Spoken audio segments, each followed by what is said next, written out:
నమస్తే తెలుగు రాజ్యంకి స్వాగతం. నేను మీ సంధ్య. వైసీపీ మాజీ మంత్రి బాలినేని శ్రీనివాస్ వైసీపీని వీడి జనసేనలో చేరిన విషయం తెలిసిందే. అటు జనసేనలో ఇమడలేక ఎమ్మెల్సీ ఎక్స్పెక్ట్ చేస్తూ ఉంటే అటువైపు ఊసు లేక ఏం చేయాలో అర్థం కాక ఆయన వైసీపీ వైపు మరొకసారి చూస్తున్నారన్న విషయాన్ని మొన్న మధ్య మనం ప్రస్తావించడం జరిగింది. దానికి సంబంధించి వైసీపీ పోట నుంచి కూడా దిమ్మ తిరిగిపోయే రెస్పాన్స్ వాళ్ళు వీళ్ళు ఇవ్వడం కాదు, అధినేత జగన్మోహన్ రెడ్డి నిన్న మీటింగ్లో చాలా స్పష్టంగా వెళ్ళిపోయిన వాళ్ళకి నో ఎంట్రీ, పార్టీని వద్దనుకున్న వాళ్ళకి నో ఎంట్రీ, ఎంతటి వాళ్ళైనా సరే అక్కడే ఆగిపోండి, ఇటువైపు తిరిగి చూడాల్సిన అవసరం లేదు, ఎందుకంటే మేము ఆల్రెడీ ప్రక్షాళన స్టార్ట్ చేశాము, మీ ప్లేస్లో కొత్త ఇన్ఛార్జీలను కూడా పెట్టేశాము, కాబట్టి మీరు ఇటువైపు చూడకుండా ఎక్కడున్నారో అక్కడే గమ్మున సర్దేసుకోండి అంటూ చాలా చాలా స్పష్టంగా సభా వేదికగా ఆయన చెప్పడం జరిగింది. మరి ఒంగోలు రాజకీయం ఎలా ఉండబోతోంది, బాలినేని గారికి తలుపులు క్లోజ్ అవ్వడం వెనుక ఇంకేదైనా ప్రధాన కారణం ఉందా తెలుసుకునే ప్రయత్నం చేద్దాం. చరిత్రకారులు, రాజకీయ విశ్లేషకులు చిల్లగట్ట శ్రీకాంత్ గారు మనతో ఉన్నారు. ఆయన మాటల్లో శ్రీకాంత్ గారు నమస్తే అండి. నమస్కారం సార్. ఒకప్పుడు వీర విధేయుడు జగన్మోహన్ రెడ్డి గారికి బంధుత్వ వర్గ విభేదాలతో ఆయన దూరం పెంచుకున్నారా, దూరం జరిగిందా, లేకపోతే ఆయన ఈగోకి వెళ్ళారా, ఉండమని చెప్పినా ఉండకుండా వెళ్ళిపోవడము, ఇప్పుడు అక్కడ ఉండలేక తిరిగి సొంత గూటికి రాలేక ఒక పట్టున్న ప్రాంతాన్ని ఆయన చేజేతులారా వదులుకున్నారా అని అంటే ప్రస్తుతం జరుగుతున్న ఈ సమీకరణాలు చూసుకుంటే అవుననే స్పష్టంగా వినిపిస్తోంది. ఇప్పుడు బాలినేని గారు చేసుకున్న స్వయంకృతాపరాధం అని అనుకోవాలా, లేకపోతే ఇక వేవ్లో ఎటో వైపు వెళ్ళాలి కాబట్టి ఇక తప్పదు కదా అనేసి వెళ్ళారనుకోవాలా, ఏం జరుగుతోంది? మొగుడు కొట్టినందుకు కాదు, తోడుకోవడం నవ్వినందుకని అదే అనుకోసం అడిగింది. ఇక్కడ వైవి సుబ్బారెడ్డి గారు 2 సంవత్సరాలు టీటీడీ చైర్మన్ చేసిన తర్వాత మరొక 2 సంవత్సరాలు ఆయన కొనసాగించారు. కొనసాగించిన తర్వాత 2.5 సంవత్సరాలు మంత్రి చేసిన నన్ను ఇంకో 2.5 సంవత్సరాలు మంత్రిగా కొనసాగిస్తారని బాలినేని శ్రీనివాస్ రెడ్డి గారు అనుకున్నారు, కానీ సాధ్యపడలా. అనేక సమీకరణల దృష్ట్యా ఆయనని తప్పించడం జరిగింది. దాంతో ఆయన అక్కడి నుంచి ఆయన డియాక్టివేట్ అవుతూ పార్టీని వీడి జనసేన కండువా కప్పుకోవడం అనేది ఒక ఇంత ఆత్మహత్య సదృశ్యం అని చెప్పచ్చు రాజకీయంగా. ఎందుకంటే 1999 మొట్టమొదటిసారి ఆయన కాంగ్రెస్ పార్టీ అభ్యర్థిగా, తెలుగుదేశం పార్టీ అభ్యర్థి ఎక్కల తులసిరావు గారిని ఆయన మీద గెలిచారు. 99 తెదేపా వేవ్లో గెలిచారు. గెలిచిన తర్వాత సరే వైఎస్ రాజశేఖర రెడ్డి గారికి బంధువు అవన్నీ మనం కాసేపు పక్కన పెడితే, ఒంగోలు నియోజకవర్గం చాలా విచిత్రమైనటువంటి ఒక నియోజకవర్గం. అసలు ప్రకాశం జిల్లా తీసుకుంటేనే మనం ఏ క్యాస్ట్ తీసుకున్నా, మీరు ఎనీ క్యాస్ట్, అక్కడ బలిజలు, నాయుళ్ళు, కాపులు వీళ్ళు ఉన్నారు కదా, వీళ్ళు 10% ఉంటారు. కమ్మ 10% ఉంటారు, రెడ్డి 10% ఉంటారు, యాదవులు 10% ఉంటారు, ముస్లిం మైనార్టీలు 10% ఉంటారు, క్రిస్టియన్లు, దళిత క్రిస్టియన్లు 10, పద్మశాలీలు అందరూ 10% అంటే ఈక్వల్ రేషియో కనిపిస్తుంది మీకు. ఓకే, ఇది ఉమ్మడి ప్రకాశం జిల్లా యొక్క ఇదన్నమాట. ఇక్కడ మీకు ఏమైందంటే, ఒకసారి మనం 89 ఎన్నికలకు ఒకసారి వెళ్ళాలి. రంగా గారి మరణానంతరం, హత్యానంతరం మీకు దాసరి నారాయణరావు గారు, మిరియాల వెంకటరావు గారు, పి శివశంకర్ గారు వీళ్ళందరూ ఏంటంటే, ఇది సరైన సమయం, మన సామాజిక వర్గానికి ఎక్కువ స్థానాలు కేటాయించుకోవడానికి ఇది సరైన సమయం ఇది అని వాళ్ళు వ్యూహాత్మకంగా తెలంగాణలో శివశంకర్ గారు వీళ్ళు, అక్కడ ఆంధ్రాకి వచ్చేటప్పటికి మరీ ముఖ్యంగా సీమాంధ్ర ప్రాంతంలో మిరియాల వెంకటరావు గారి మాట చెల్లుబాటు అయింది, బాగా చెల్లుబాటు అయింది. ఆ చెల్లుబాటు అవడం ఏ స్థాయిలో అంటే, ద్రోణంరావు సత్యనారాయణ గారు, మిరియాల వెంకటరావు గారు, గుడివాడ గురునాథరావు గారిని మేము బలపరుస్తున్నాం, జక్కంపూడి రామ్మోహన్ రావు గారిని బలపరుస్తున్నాం, కన్నా లక్ష్మీనారాయణ గారికి ఇవ్వాలి, అబ్బటి రాంబాబు గారికి ఇవ్వాలి. ఇట్లా శ్రీకాకుళం నుంచి దిగువన ఒంగోలుకి వచ్చేటప్పటికి ఏమైందంటే, ఇక్కడ మీకు ఒంగోలులో పసుపులేటి మాలకొండయ్య నాయుడు అంటారు, ఆయన ఒకరు, నీరుకొట్టి మాల్యాద్రి నాయుడు గారు మున్సిపల్ చైర్మన్ చేస్తున్నారు. 85లో ఈ పసుపులేటి మాలకొండయ్య నాయుడు గారికి కూడా మిరియాల వెంకటరావు గారి వల్ల పోటీ చేశాడు. ఆయన కాంగ్రెస్ పార్టీ అభ్యర్థిగా ఓడిపోయారు ఇప్పుడు తెదేపా ప్రభంజనంలో. 89 ఏదో ఒక విధంగా మాలకొండయ్య నాయుడు అభ్యర్థిత్వాన్ని మిరియాల వెంకటరావు గారు బలపరిచేటటువంటి విధంగా చర్చలు, ప్రయత్నాలు కొనసాగుతుంటే నీరుకట్టి మాల్యాద్రి నాయుడు గారు మున్సిపల్ చైర్మన్. ఓకే, ఈయన నాకు కావాలని ఆయన పట్టుబట్టడం. ఇద్దరూ ఒకే సామాజిక వర్గం, వీళ్ళిద్దరూ పోటాపోటీ అవుతుంటే మీకు ఒక దశలో ఏంటంటే ఓపిక నశించి మిరియాల వెంకటరావు గారు ఏమైనా చేసుకోండి అని చెప్పేసి వదిలేశారు. ఏకాభిప్రాయానికి రావటం లేదు, ఎవరో ఒకరు నేను చెప్పిన మాట వినాలి, ఎవరు వినట్లేదని ఏకాభిప్రాయానికి రావట్లేదని విడిచిపెట్టారు. ఎప్పుడు విడిచిపెడతారని డాక్టర్ వైఎస్ రాజశేఖర రెడ్డి గారు ఎదురు చూస్తున్నారు అనమాట. ఆ పరిస్థితి ఏంటి, కోట ఉంటుంది, మీ కోట నా కోట, నా కోట మీ కోట అనేటటువంటి పరిస్థితి. గాంధీ భవన్లో అందరూ కూర్చున్నా, లేకపోతే వైజాగ్లో కూర్చున్నా, రాజమండ్రిలో కూర్చున్నా, గుంటూరులో కూర్చున్నా, విజయవాడలో కూర్చున్నా, అటువంటి పరిస్థితుల్లో రాజశేఖర రెడ్డి గారు ఈజ్ వెయిటింగ్ అనమాట. ఎప్పుడు విడిచిపెడతారు వీళ్ళని చెప్పేసి. ఓకే. ఎప్పుడైతే ఇది తెగలేదని తెలిసిందో రాజశేఖర రెడ్డి గారు ఎంటర్ అయిపోయి ప్రొద్దుటూరు నుంచి, కడప జిల్లా నుంచి ఒక వెనుకబడిన తరగతులకు చెందినటువంటి బత్సల బాలయ్య అనేసి అతను ఒంగోలుకి వచ్చి స్థిరపడి ఉన్నాడు. వెంటనే రెడ్డికి కేటాయించుకుంటే తేడా వస్తుంది, వీళ్ళు బాగా అల్లరి చేసేస్తారు అని బీసీకి ఇస్తున్నారు, ఆ బీసీకి ఇచ్చారు. ఓకే. 89 ఎన్నికల్లో బత్సల బాలయ్య గారు గెలిచారు. అక్కడి నుంచి ఏంటంటే ఒంగోలు మీద వెంటనే ఈ బాలినేని శ్రీనివాసరెడ్డి గారిని, మంత్రి శ్రీనివాసరావుని నాయుడు, ఆయన మున్సిపల్ చైర్మన్ అయితే, ఆయనతో కలిసి కాంగ్రెస్ పార్టీ కార్యక్రమాల్లో తిరుగాడుతుండేటటువంటి వ్యక్తి బాలినేని శ్రీనివాసరెడ్డి గారు. ఇది వైవి సుబ్బారెడ్డి గారు. వీళ్ళు ఎప్పుడైతే రాజశేఖర రెడ్డి గారి బంధువులో సహజంగా బలం పెరుగుతుంది స్థానికంగా.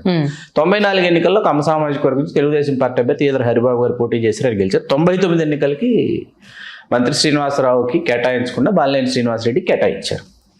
ఆయన గెలిచాడు. ఆయన 2004లో గెలిచాడు, 2009లో గెలిచాడు. 12 ఎన్నికలకి ఆయన ఎప్పుడైతే వైకాపా పుట్టిందో, వైకాపా ఉప ఎన్నికలో ఆయన కాంగ్రెస్ పార్టీ వెలుపలికి వచ్చి 12 ఉప ఎన్నికల్లో గెలిచాడు.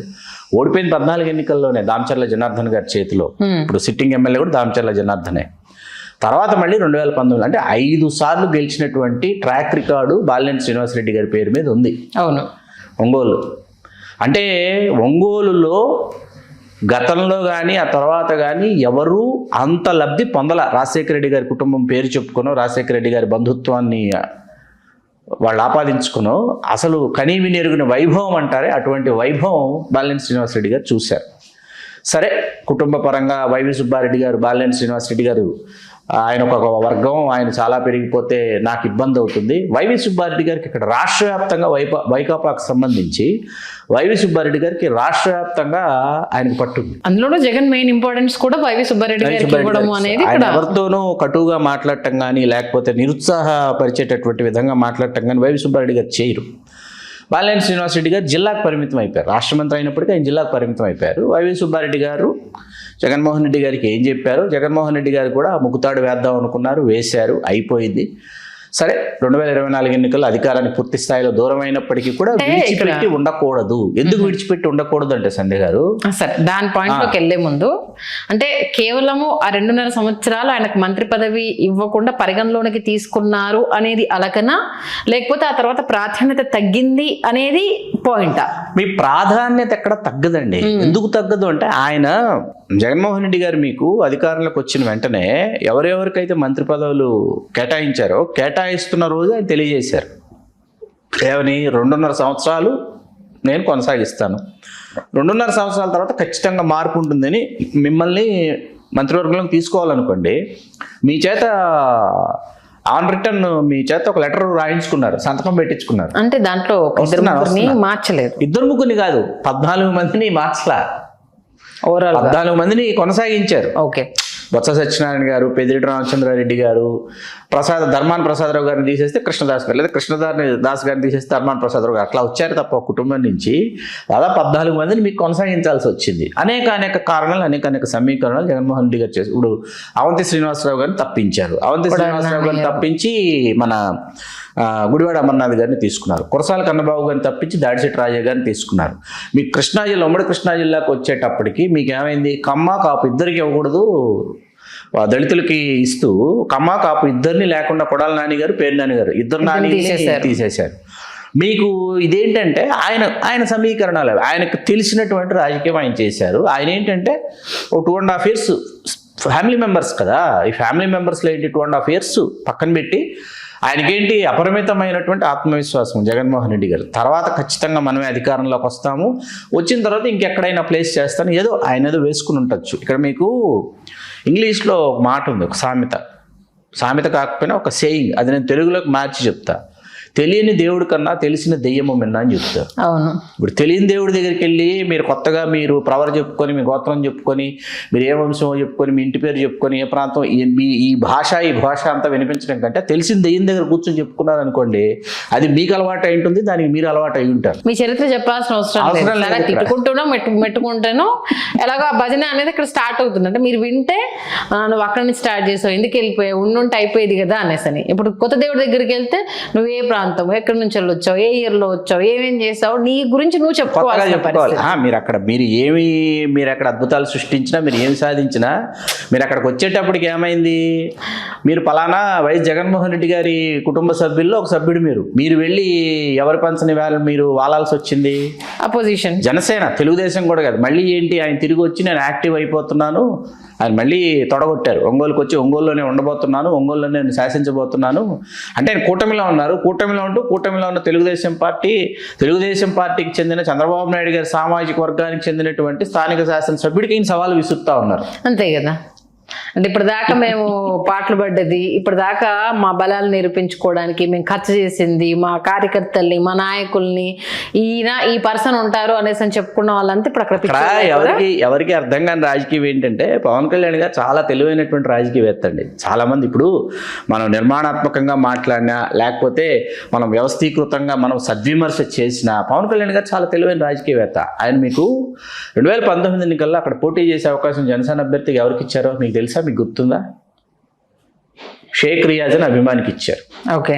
షేక్ రియాజ్ గారికి ఎందుకు ఇచ్చారంటే ముస్లిం మైనార్టీలు ఉన్నారని చూపించారు. Okay, very good, well done. Muslim మైనార్టీలు ఉన్నారు, ఒంగోలులో ఉన్నారు, మనం ఎవరు కాదనలేనటువంటి వాస్తవం. ముస్లిం మైనార్టీలు ఒంగోలులో ఉన్నారు. మరి మీ సొంత సామాజిక వర్గం పరిస్థితి ఏంటి అనేది ఈ సామాజిక రాజకీయ విశ్లేషకుల నుంచి, ఈ సామాజిక వర్గం నుంచి ఒక ప్రశ్న వచ్చిన తర్వాత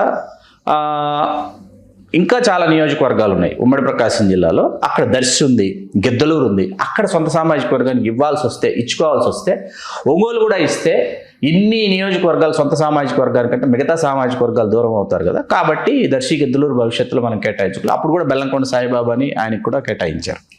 కాబట్టి షేక్ రియాజ్ గారికి ఇచ్చామన్నారు. ఇప్పుడు షేక్ రియాజ్ గారు ఎక్కడున్నారు? Ongole urban development authority chairperson Shaik Riyaz గారు. ఒంగోలు అర్బన్ డెవలప్మెంట్ అథారిటీ అంటే చాలా పెద్ద నామినేటెడ్ పోస్ట్, జనసేనలో ఆయన అభిమానిగా ప్రారంభమయ్యి అభిమానులతోనే ప్రయాణాన్ని కొనసాగించినటువంటి వ్యక్తి, నాకు మంచి మిత్రుడు. ఇప్పుడు షేక్ రియాజ్ గారు రేపు జనసేన ఒంగోలును దక్కించుకుందనుకోండి, కూటమిలో ఉంది, ఒంగోలు మాకు కావాలి, మీరు దామచర్ల జనార్దన్ గారిని మీరు ఎంపీగా పంపించుకోండి పోటీకి అంటే షేక్ రియాజ్ గారు ఇక్కడ అభ్యర్థి అవుతారు. గతంలో ఆయన పోటీ చేసిన అనుభవం ఉంది, కంపల్సరీ కదా. ఆయన ముఖ్యమైనటువంటి పదవిలో అక్కడ ఉన్నారు, హోదాలో ఉన్నారు, ఆయన అభ్యర్థి అవుతారు. బాలినేని శ్రీనివాసరెడ్డి గారు అవరు, రెంట్కి ఇచ్చేట రేవడు అంటారే, అది బాలినేని శ్రీనివాసరెడ్డి గారి పరిస్థితి. ఇప్పుడు జగన్మోహన్ రెడ్డి గారు ఏం చేశారు, మొన్న జరిగిన సభలో ఈ అంశం ఎవరో లేవనెత్తడమో లేకపోతే ఎవరో ప్రస్తావించడమో జరిగింది ఆయనతో. ఆయన వెంటనే ఆండయాస్ ఆయన ఒంగోలు ఎవరైతే వైకాపా ఇన్ఛార్జిగా ఎవరినైతే నియమించారో చుండూరు రవి గారిని పిలిచి, చుండూరు రవి వైకాపా ఇన్ఛార్జ్ ఒంగోలులో, ఎవరు వచ్చినా వాళ్ళ కోసం ఇక్కడ గేట్లు ఏమి తెరిచిలేవు, గేట్లు మూసివేయబడ్డాయని స్పష్టంగా జగన్మోహన్ రెడ్డి గారు అంటే ఇక్కడ మళ్ళీ చిన్న ఆశ ఏంటంటే వైకాపా ఇన్ఛార్జ్ అని చెప్పాడు అంటే తప్పితే ఈయన మన ఒంగోలు వైఎస్ఆర్సీపీ అభ్యర్థి అని అనౌన్స్ చేయలేదు. Very good. మీరు చాలా గొప్ప విషయాన్ని మీరు కాదు ఇక్కడ ఏంటంటే మీరు ఎప్పుడు విషయం గుర్తుపెట్టుకోండి. వన్స్ అనౌన్స్డ్ ఇన్ఛార్జ్ 1, 2, 3 ముగ్గురు ఇన్ఛార్జీలు వేయచ్చండి. అదే అంటే వస్తున్నా ముగ్గురు ఇన్ఛార్జీలు వేసి పందెం కోళ్లలాగా పరిగెత్తండి అంటారు వీళ్ళు.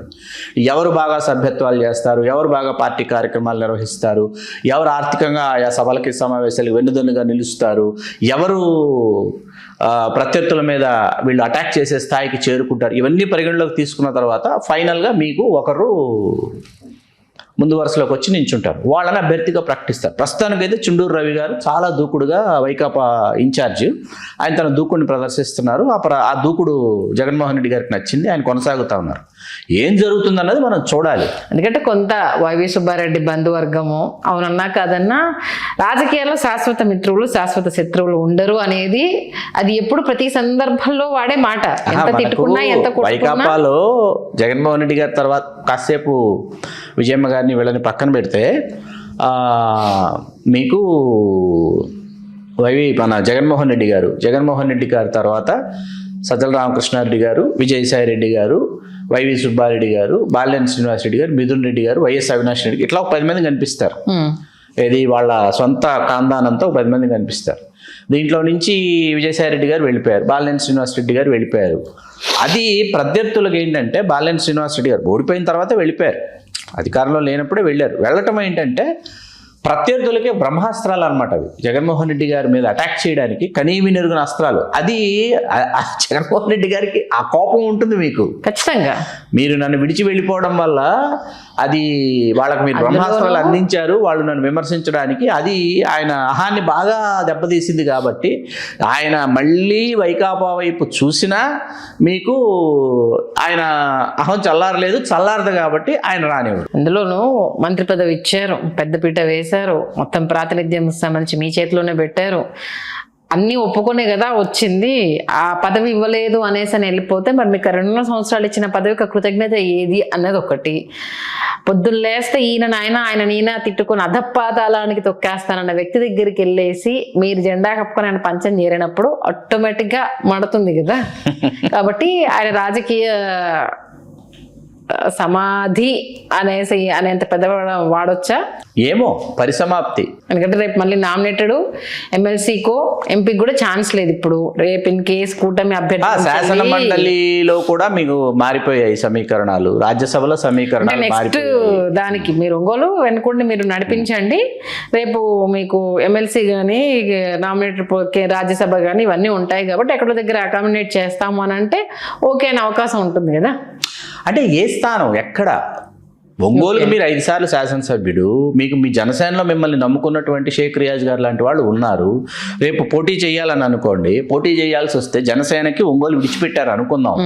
విడిచిపెడితే దామచర్ల జనార్దన్ గారిని ఎక్కడికి పంపిస్తారు? తెలుగుదేశం వాళ్ళు ఒంగోలు ఎంపీకి పంపించాలి, కమ్మ సామాజిక వర్గం. ఇక్కడ ముస్లిం మైనార్టీకి ఇవ్వాలి, పక్కన సొంత సామాజిక వర్గాన్ని పవన్ కళ్యాణ్ గారు దర్శక గెద్దలో ఎక్కడో తీసుకోవాలి.